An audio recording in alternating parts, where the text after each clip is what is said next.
তো 12 বছরে মাছ মাংস খাইতে পারস নাই, এক একটা শরীরে আমিষের অভাব হয়ে যাইতো। আর এই যে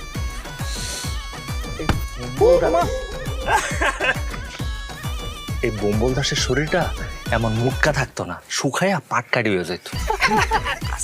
এটা অবশ্য তুই ঠিক কথা কইছিস, তোর বুদ্ধির কারণেই মাছ মাংস খাইতে পারি। হ্যাঁ না তো কথা বাদ, সব এটা করি।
আমার তো তর্স হইতাছে না, কই তাড়াতাড়ি দেখা না।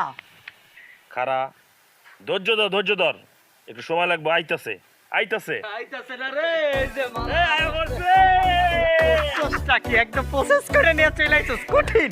সবসময় তো তুই কষ্ট করস, তাই এবার তোর কষ্টটা কমায়া দিলাম। মামা, এই মুরগটারে এমন করে ফালা ফালা দিবি আর মাল মশলা দিয়ে রেডি করবি যাতে আমরা হাতের তালু সহ সাইডে খায়া ফালাই। ল ধর টাকা রেছস কা, এইটারে মাঝখান দিয়ে কাটমু, এদিক দিয়ে কাটমু, এবার মশলাটা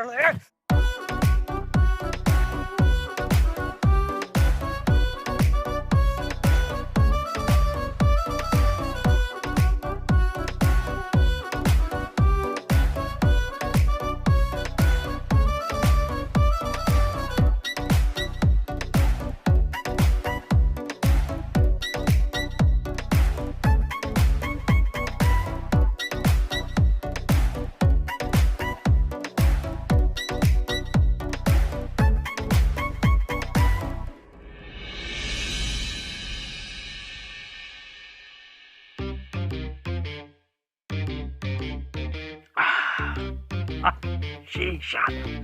জীবনে অনেক মোরগের সালুন খাইছি, কিন্তু এই মোরগের সালুনটার এত স্বাদ, মানে সব চাইটা পিঠা খায় বেলায়। আমারে